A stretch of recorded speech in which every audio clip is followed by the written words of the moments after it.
Le webinaire va être enregistré et vous pourrez le retrouver plus tard quand il sera mis sur le site de la Carrefour. Donc, bienvenue sur ce webinaire consacré à l'outil Risque Chimique Pro. Toutes les questions.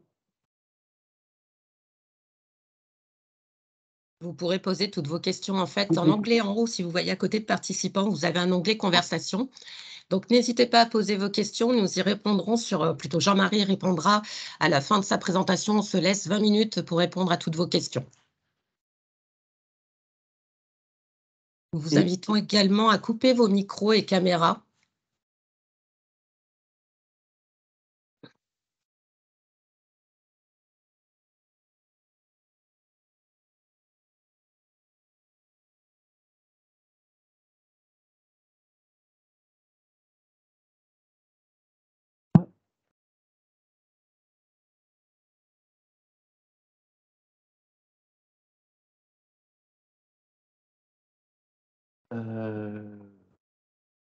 Je vais absolument me reprendre.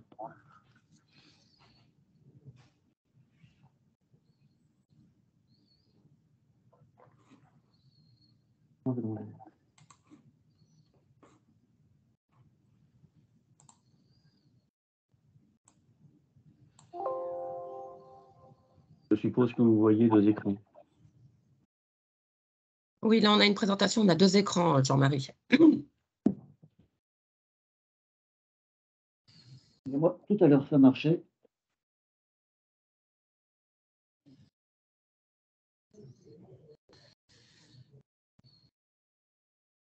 Bonjour à ceux qui viennent d'arriver. Nous vous invitons à couper vos micros et caméras. Et n'hésitez pas à poser vos questions dans l'onglet Conversation. On y répondra à la fin de la présentation.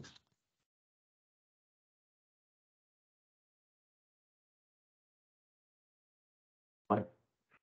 C'est bon, Jean-Marie. Alors, je vais vous présenter ce programme. Qu'est-ce que le programme Risque Chimique Pro?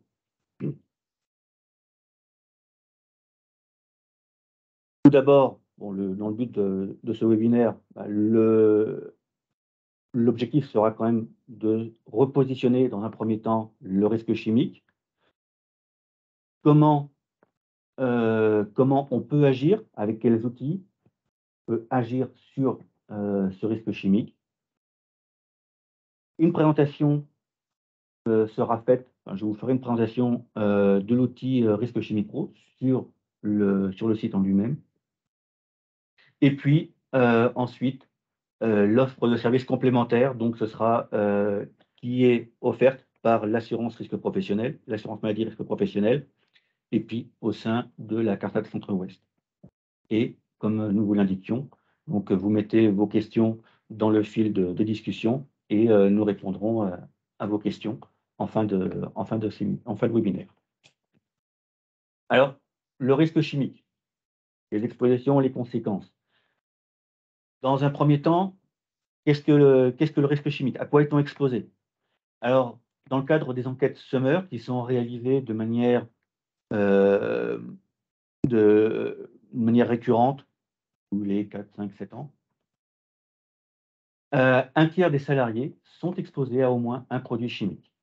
Il y a des produits que l'on achète et il y a ceux qui sont générés par les procédés. À titre d'exemple, vous faites du soudage, vous avez votre pièce de métal à souder, vous avez la baguette ou le fil qui vous servira à faire le lien entre les pièces que vous voulez souder, et vous générez de la fumée. Si vous coupez du granit, par exemple, vous avez votre bloc de granit, vous avez votre disque qui vous servira à couper la pierre, et derrière, vous avez de la poussière qui peut contenir. Donc, lorsque vous avez des produits, lorsque vous avez des procédés de fabrication, vous avez des produits chimiques, mais vous pouvez aussi générer des produits chimiques dans le cadre de votre entreprise. Comment est-on exposé? Par inhalation, par contact avec la peau, avec les yeux, par ingestion. Alors on dit on ne cherche pas à manger nous ne cherchons pas à manger les chimiques, bien entendu. Par contre, les règles d'hygiène, Si vous fumez, il faut penser à avoir lavé ses mains avant d'allumer sa cigarette. Sinon, du coup, vous allez mettre vos produits au niveau de votre bouche et les ingérer par la cigarette. Titre d'exemple.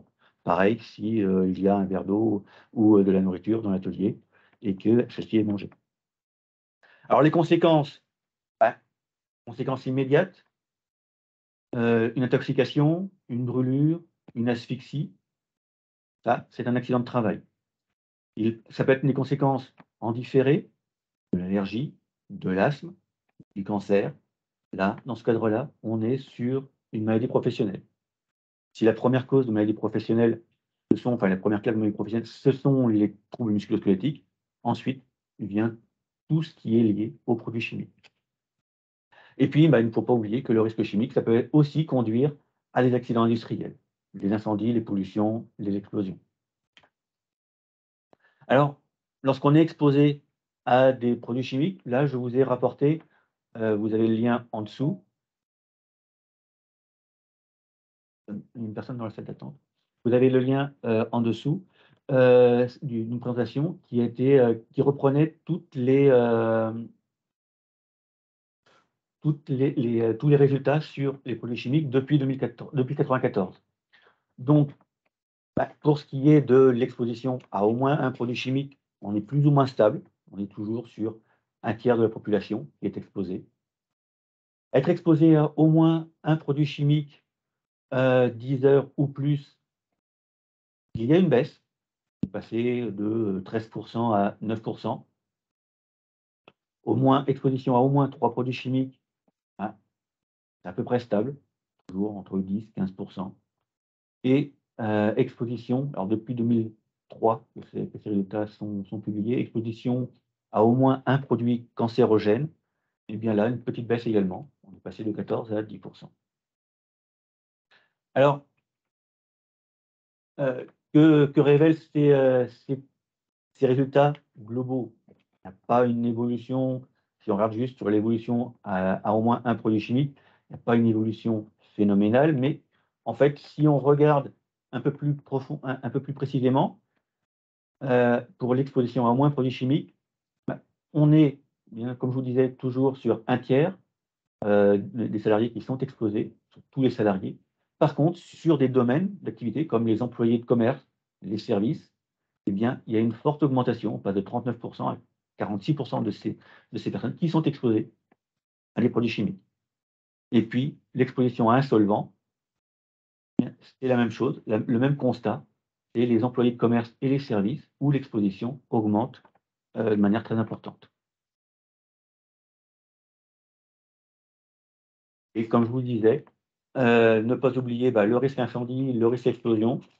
70% des entreprises victimes d'un sinistre majeur disparaissent dans les mois qui suivent.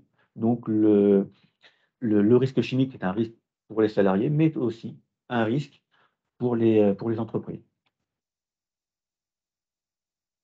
Alors, que peut-on faire?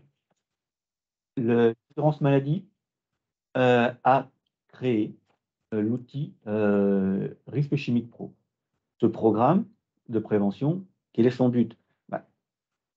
Il cherche à ce que son objectif est que toutes les entreprises puissent être autonomes sur la prévention des risques chimiques. Alors pour cela, il vise à dédramatiser le risque chimique avec une approche qui est simplifiée sur ce risque. Accompagner dans la mise en œuvre, l'utilisateur dans la mise en œuvre de mesures de prévention pour les risques chimiques prioritaires, afin en ciblant les actions. Et le but final, c'est de réduire aussi l'exposition des salariés. Toute entreprise peut s'inscrire sur Risque Chimique Pro. De 2018 à 2023, au niveau national, au niveau des CARSAT, nous avons une action nationale qui cible 5 000 entreprises représentant plus de 100 000 salariés.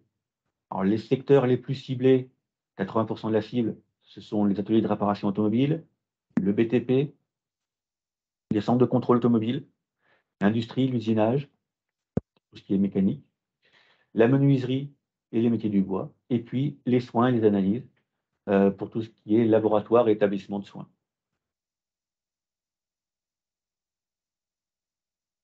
L'outil en lui-même proposé par l'assurance l'assurance maladie risque professionnel, c'est une démarche de prévention, comme je vous dis, simplifiée, donc sous forme de checklist, en 4 étapes et qui est accessible via un espace privé sur amélie.fr/entreprise.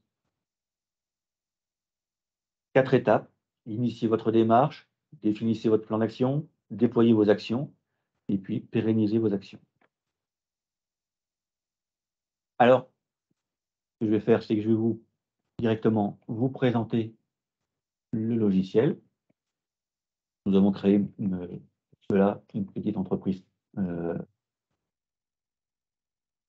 avez un identifiant, un mot de passe. Si vous n'êtes pas encore inscrit, vous cliquez sur cet onglet-là, pas encore inscrit.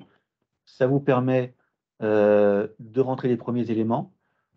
Ensuite, il y a une validation qui est faite par nos services, en l'occurrence par moi pour le Limousin, le Poitou-Charentes. Et vous pouvez vous lancer ensuite dans le logiciel. Vous avez un identifiant, un mot de passe, vous vous connectez.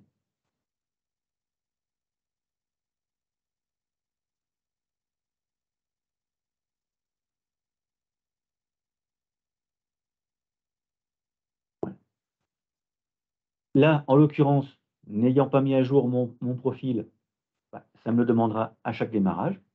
Alors le but est quand même de mettre à jour son profil, surtout, je vais vous montrer, pour l'adresse internet, pour récupérer le mot de passe. Quand vous en avez besoin, vous avez sur cette petite flèche-là, mon profil.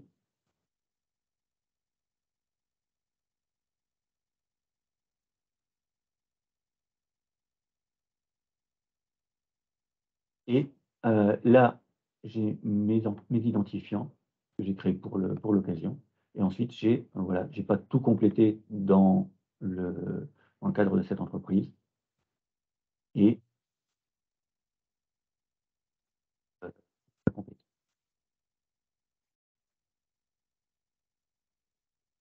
En l'occurrence.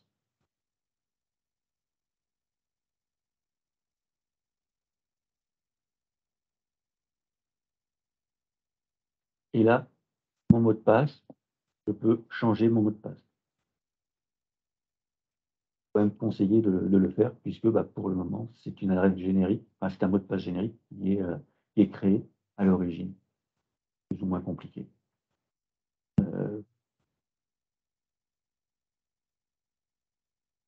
Donc, si je reviens à l'accueil,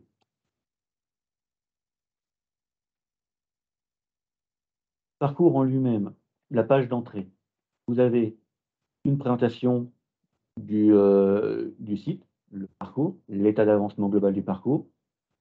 Pour cet exemple-là, nous avons rempli 50% des questions.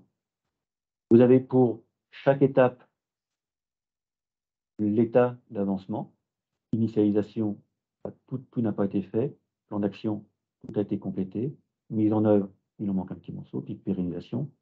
Ce n'est pas accessible, c'est accessible, mais rien n'a été réalisé. La 4e étape, pérennisation, n'est ouverte, n'est accessible que lorsque la mise en œuvre est complétée. La mise en place Vous avez ici la caisse, le lien vers la caisse, votre caisse régionale. Vous pouvez c'est une adresse générique qui renvoie vers, en général, le pilote de l'action. En l'occurrence, pour le Limousin Poitou-Charentes, ce sera vers moi que cela arrivera. Et vous avez un petit volet actualité présentant les dernières informations. Le webinaire que vous êtes en train de regarder. Et il y a eu le 4 octobre dernier un webinaire sur la l'amiante. Pour revenir sur le parcours en lui-même, comme je vous l'indiquais, on est sur un parcours en 4 étapes, initialisation, définissez votre plan d'action, mais déployez vos actions, la mise en œuvre et puis pérennisez vos actions. Pour ce qui est des questions, vous avez la date de remplissage qui s'indique à chaque fois, ici. Cliquez sur la petite flèche, vous complétez, oui. Alors, vous êtes concerné, par les risques professionnels, dont le risque chimique. Alors comme je vous l'indiquais, on est sur une checklist, donc c'est vraiment, relister à chaque fois toutes les différentes étapes, tout ce qu'il faut, les étapes qu'il faut réaliser afin d'agir, dans les meilleures conditions sur le risque chimique.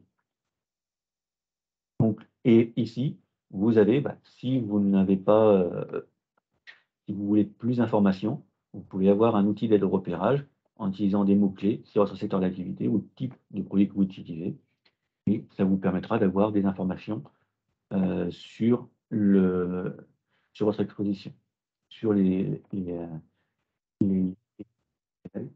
dont le risque chimique, en l'occurrence risque chimique, auquel vous êtes exposé.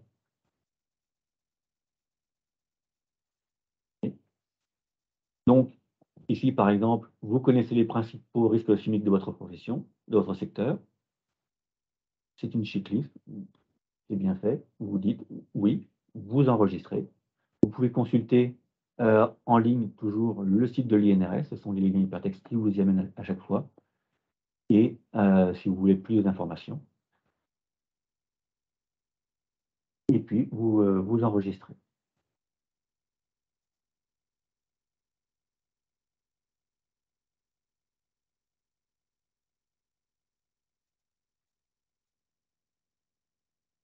Là, en ayant enregistré, la petite boucle était à ce niveau-là. Une question supplémentaire a été enregistrée, eh bien on commence à monter. Là, il manque une seule question. Donc c'est une checklist, vous avez une liste de différentes questions. Là, pour initialiser la démarche, c'est prendre tous les risques dans leur globalité, et ensuite aller vers le risque chimique, pour être sûr de ne rien rater. Quelque chose de très important, une petite étape clé, mais c'est qu'il y ait quelqu'un qui soit pilote de la démarche de prévention, puisque vous allez avoir une personne qui, qui est en charge de cette, action de prévention sur le risque chimique, au moins qu'elle soit officiellement, décisionnelle.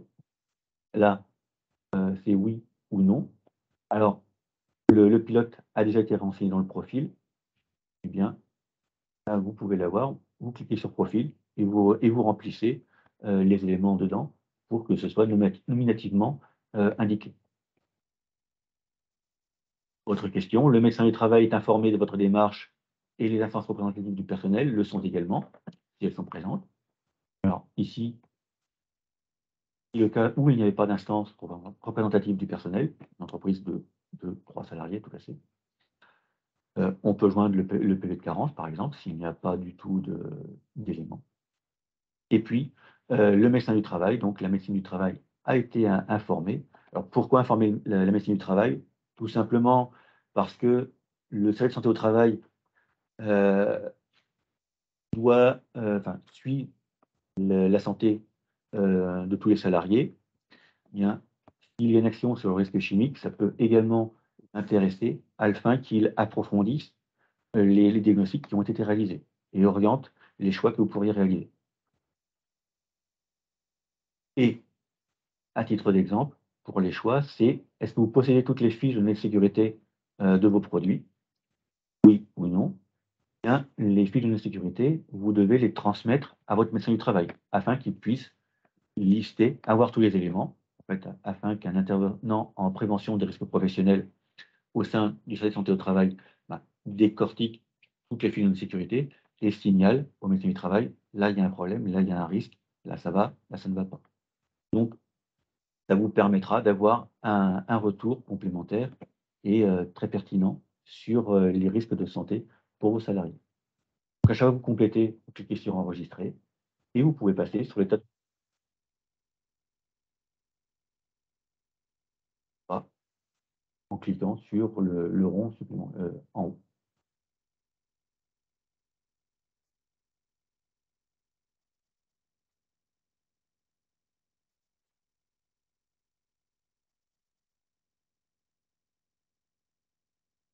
Ensuite, là, sur tout ce qui est le plan d'action, définissez le plan d'action. On est sur la même démarche. On a toutes les données, les fiches de données de sécurité, eh bien, on peut les exploiter. Oui, sans objet, à moins que vous n'ayez pas du tout de fiches de données de sécurité dans votre établissement. Pourquoi pas? Vous évaluez le risque chimique de votre entreprise avec l'outil de votre choix. Alors, ça peut être un fichier Excel développé avec le médecin du travail, ça peut être l'outil CERICH, ça peut être l'outil de l'OPBTP si vous travaillez dans le BTP.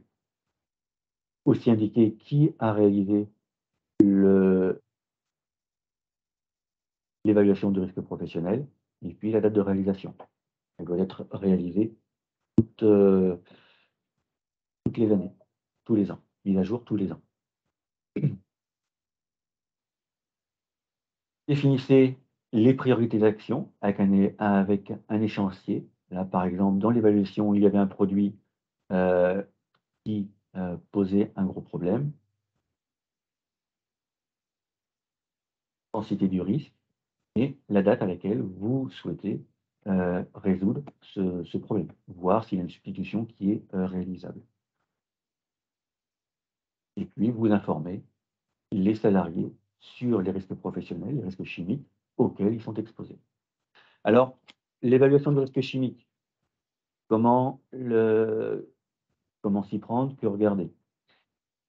Elle est nécessaire, cette évaluation, pour avoir un plan d'action avec des actions qui soient priorisées. Parce qu'il est quand même nécessaire de connaître vos produits, vos expositions, si vous voulez prioriser vos actions au niveau des tâches. Cet inventaire, vous avez besoin d'un inventaire de produits, des phénomènes chimiques présents dans l'entreprise. Vous faites le recueil de leurs propriétés dangereuses, étiquetage, affinité de sécurité, des éléments de données bibliographiques. Vous pouvez trouver sur le site de l'INRS, sur Légifrance, au niveau de votre centre d'information sur le risque professionnel, de la CARSAT, par exemple.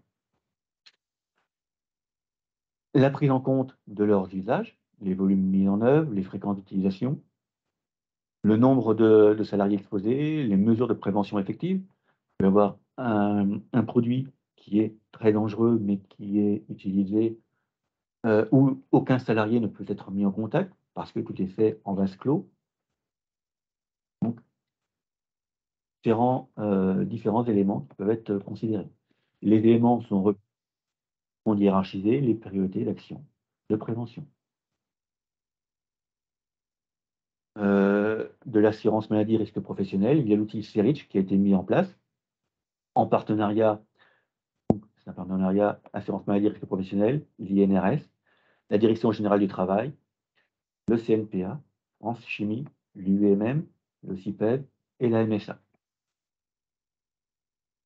Au sein d'une convention, tous ces partenaires se sont réunis pour développer et mettre à jour régulièrement. Une mise à jour arrivera dans les mois à venir pour CERICH. Donc, ce logiciel d'évaluation et d'information sur le risque chimique. C'est un outil tout public, il y a différents niveaux d'utilisation, du néophyte jusqu'à l'expert, chargeable et utilisable librement. Les mesures de prévention, lorsqu'on est sur du risque chimique, évaluer le risque, repérer, analyser les conditions d'exposition, évaluer, élaborer un plan d'action. L'outil peut être utilisé, par exemple, ou l'outil de l'OPBTP, ou un outil permanent, Librisc, par exemple.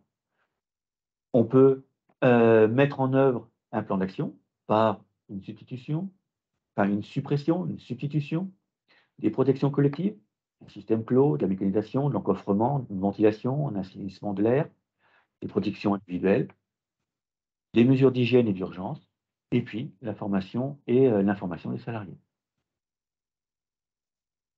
Reste le risque chimique, où vous avez également différentes fiches de prévention qui sont dédiées pour vous accompagner.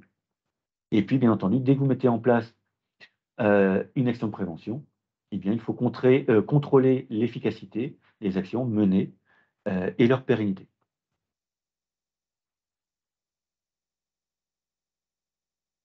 Revenons sur le site. Une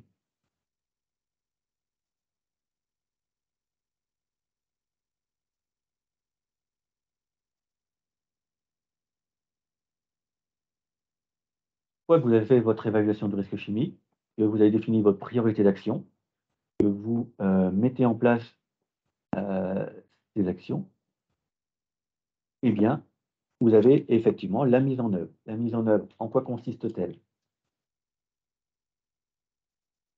C'est d'abord, vous avez, alors, si la personne en charge de l'action, du programme, de l'action risque chimique pro, n'est pas le directeur d'établissement, c'est quand même voir avec le directeur d'établissement, avec les différentes personnes décidantes, différents décideurs et les salariés, quelles sont les actions que enfin, que vous allez mettre en œuvre comme action, que tout le monde soit d'accord.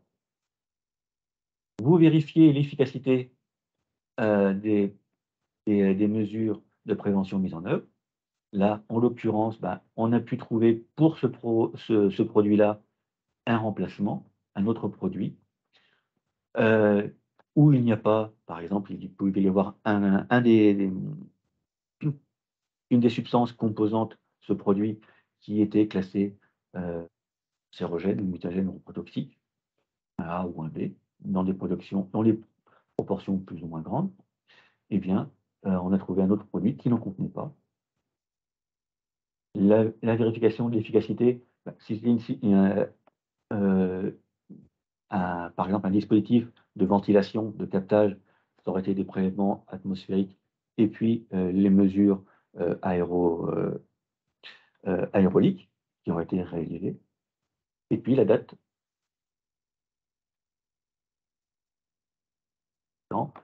efficace. Compléter, préciser par exemple si une action a été abandonnée, pour quelle raison, parce qu'il n'y aura pas eu une substitution réalisable par exemple. Et puis vous pouvez joindre tout document justificatif qui vous semble bon d'adjoindre afin de valider l'action que vous avez réalisée, l'action de prévention que vous mettez, puisque vous avez fait des évolutions sur votre process, sur vos produits, eh bien vous mettez à jour la partie risque chimique de votre document unique d'évaluation du risque professionnel, toujours sur une checklist, oui, non. Et comme je vous disais, puisque la question 3.2, quelque chose a été complétée, vous avez accès à l'étape 4, qui est une étape présentant la pérennité de l'action. Donc, c'est bien prendre en compte toutes ces 7 questions, enfin, 7, au moins et 6. La 7e, c'est si vous avez une question à poser à votre test. Donc, c'est toutes ces 6 questions. L'évaluation de risque chimique est mise à jour et chaque changement de procédé, ou au moins à chaque changement de procédé, ou au moins une fois par an. Une veille documentaire est organisée sur les nouveaux procédés et sur les solutions de substitution des produits chimiques. Une maintenance régulière des dispositifs de prévention est effectuée. Le maintien des performances des solutions mises en place est assuré. La prévention des risques chimiques est intégrée dans le système de management. L'historique de vos évaluations est conservé réglementairement avec les nouvelles lois qui sont sorties, eh bien, au travers du DU et leur conservation pendant 40 ans, ce sera fait également. Et puis, si vous avez une question à demander, à poser à la CARSAT, vous pouvez le faire. Alors, ici, ce sera peut-être un petit peu, vous pouvez le réaliser si vous êtes une entreprise suivie par un préventeur de la CARSAT, et donc poser la question directement, ou sinon, vous pouvez poser la question au niveau de l'écran d'accueil. Comme je vous l'indiquais, il y a l'adresse générique où vous pouvez poser la question, et puis nous y répondrons dans les plus brefs délais. Jean-Marie, je te coupe, j'ai mis l'adresse pour le site pour les entreprises du Limousin Poitou-Charentes, elle est dans le fil de discussion. D'accord, merci. Alors, en parallèle de cela, du programme. Qu'est-ce que l'assurance professionnelle l'assurance maladie risque professionnel peut vous offrir pour vous accompagner?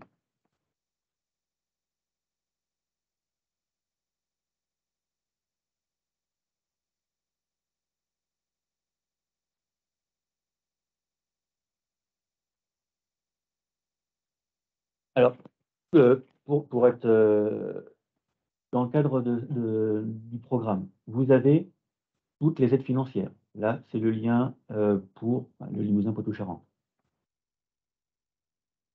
Vous avez aussi, alors si vous voulez aller au-delà, d'autres possibilités d'action, c'est il y a 2 sites, l'un qui est géré, une base de données qui est pilotée par, les chambres de métiers de l'artisanat, aide-entreprise.fr, où vous pouvez,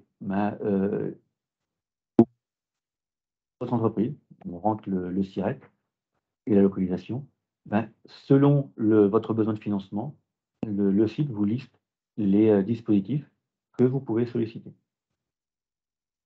Vous avez également, lesaides.fr, qui lui, c'est le site, par, les chambres de commerce et d'industrie, qui permet également de,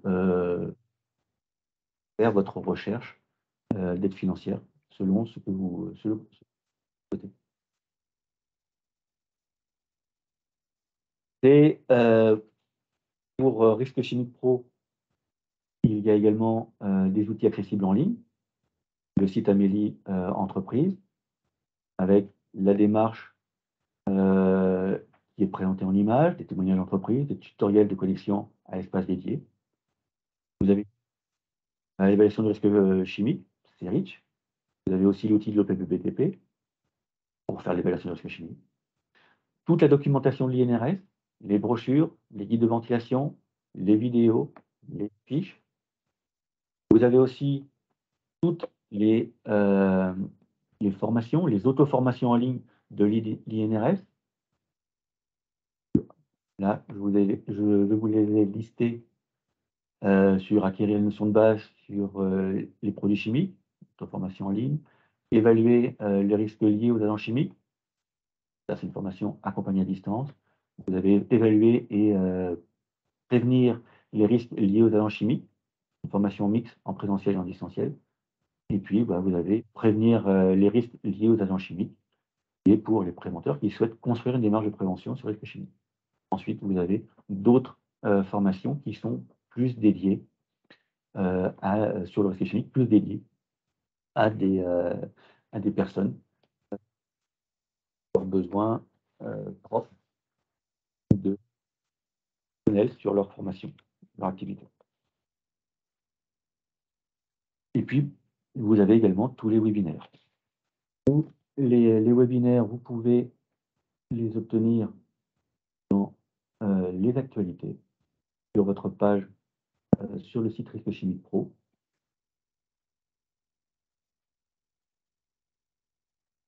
Vous avez toutes les informations liées, au risque chimique,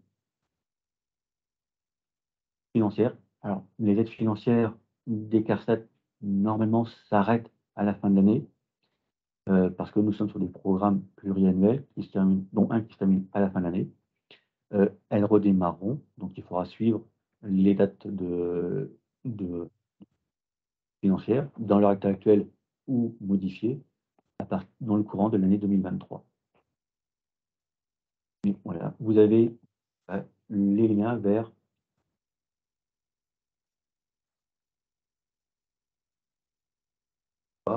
accessibles pour vous informer, sur le risque chimique qui a été développé au sein de l'assurance, risque professionnel. Vous avez également toutes les documentations qui ont été développées au sein du programme et les documentations sur le formaldéhyde, identifier les risques et agir, les replays des webinaires sur différents polluants. Vous avez des modèles cet espace de documentation va s'étoffer au fur et à mesure des années qui vont venir.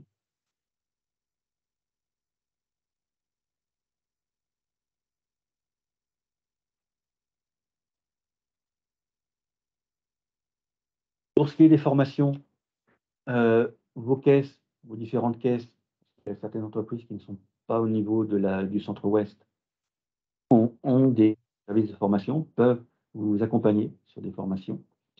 Pour ce qui est de la CARSAT Centre-Ouest, vous tapez sur Google CARSAT Centre-Ouest formation 2022, bientôt 2023, et vous avez la liste des formations qui sont disponibles. Vous avez dans notre cas, pour notre caisse, une formation à agir sur le risque chimique. Et puis, en 2023, paraîtront assez rapidement pour cette formation-là. J'ai mis le lien, Jean-Marie, dans le fil de conversation, et l'offre de formation devrait être mise d'ici une semaine sur notre site CARSAT pour 2023. Et bon, j'essaie de faire pas trop long, laisser comme 20 minutes de questions. Il est 9h10, je suis dans les temps. Donc, quelles sont vos questions? Alors, j'ai pas de questions dans le fil de conversation, mais n'hésitez pas à les poser directement. En levant la main peut-être pour qu'on puisse, que tout le monde ne parle pas en même temps. Avez-vous des questions?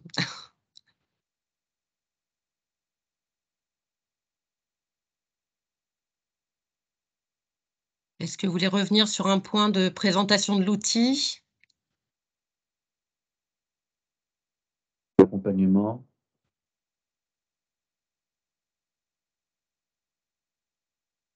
Clair.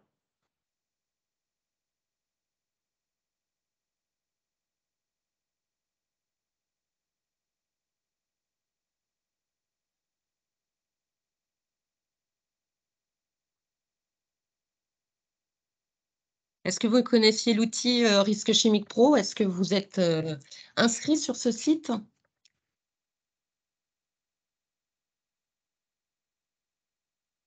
Oui, moi je suis inscrite, Sabrina du groupe Barbier. Je suis inscrite. Bonjour. Bonjour. Est-ce que ça a permis, c'est un peu plus clair pour vous, l'utilisation de l'outil? Non, c'est assez ludique. Serich est très très bien aussi. J'aime beaucoup Serich. Et D'accord. moi j'en suis rendue à la mise en œuvre. Je suis à 100%. Il me reste la pérennisation à faire. Ouais. Non, c'est assez ludique. Et donc, comme on vous l'indiquait, hein, c'est vraiment pour dédramatiser. C'est vrai qu'on parle de risque chimique, même pour une petite entreprise. Le but de Risque Chimique Pro, c'était vraiment d'avoir un outil qui dédramatise le risque chimique, qui fasse juste une liste des étapes à réaliser pour pouvoir agir sur le risque chimique sans trop, de manière structurée et sans trop s'inquiéter. Et vraiment, le point important, c'est dans le début, bien informer votre médecin du travail parce qu'il peut aussi vous aider dans cette démarche. C'est toujours c'est Sabrina. Oui. Il y a des personnes qui viennent contrôler si tout est mis en place, même parce que là, on remplit tout à distance. Donc, vous pouvez contrôler si tout est bien, si on est OK sur certains points. Mais est-ce qu'il y a des personnes qui viennent contrôler en interne si les documents sont bien là, je vois l'évaluation des risques est mis à jour à chaque changement. Est-ce que c'est obligé? Est-ce qu'on peut le faire papier et non pas que numéraire, que digitalisé? Bah, si vous utilisez Serich, à titre d'exemple, vous avez, lorsque vous ouvrez Serich, vous avez 4 grands onglets. Vous avez l'onglet de synthèse, l'onglet d'hiérarchisation, le risque résiduel et puis le plan d'action. Ce que vous pouvez faire, c'est imprimer ces 4 onglets-là et si vous voulez une version papier, pour déjà avoir un suivi. Non, mais Par ça exemple. c'est fait. Est-ce qu'on Oui. a un suivi? Est-ce qu'il y a une personne de Pas de la chez personne vous qui. est-ce qu'on risque un contrôle pour voir si la procédure est bien mise en place sur le site? Non, on va pas venir vous contrôler pour ça, non. Non, non, vous inquiétez pas. Par contre, si vous demandez, enfin, là, je reviens sur purement l'offre de service.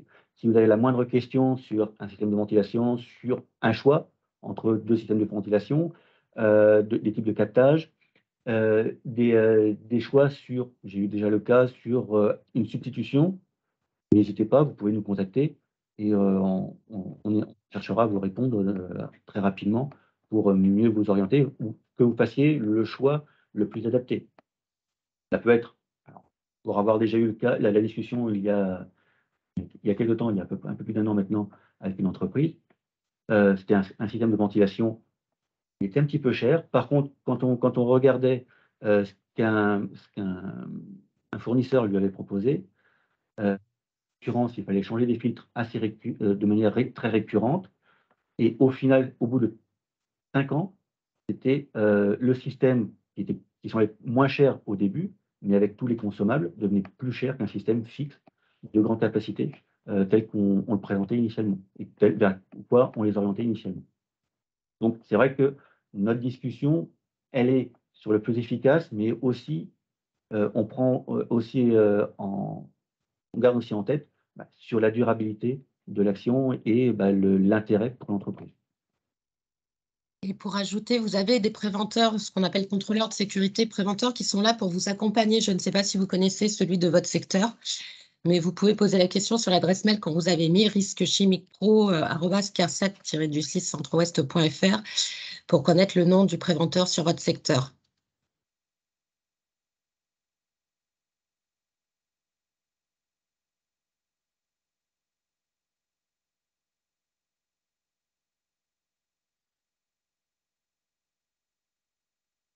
Est-ce qu'il y a d'autres questions par rapport à l'accompagnement, par rapport à l'outil?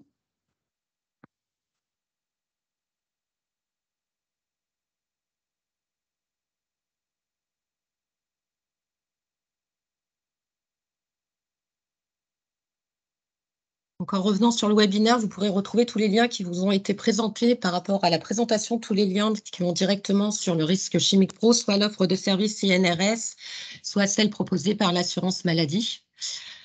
Et également, on vous enverra la présentation et le replay. La présentation un peu plus étoffée puisque je ne pourrais pas, enfin, sur la présentation, il n'y avait pas l'utilisation en ligne. Donc, il y a des copies d'écran qui vous montrent ce qu'il y a présenté en direct. Vous l'avez sur la présentation.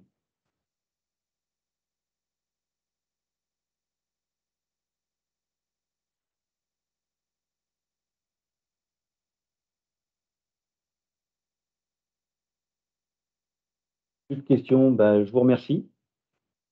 Je vous remercie pour votre participation. J'espère avoir répondu déjà à vos attentes et puis vous avoir fait découvrir et un peu mieux comprendre cet outil Risque Chimique Pro.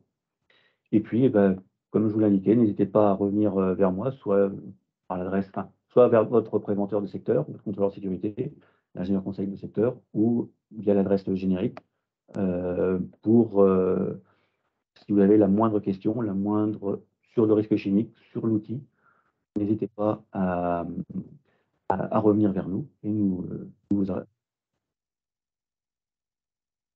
Merci bien. Merci, bonne journée. Au revoir. Au revoir. Merci à vous, bonne journée. Au revoir. Merci, bonne journée. Au revoir.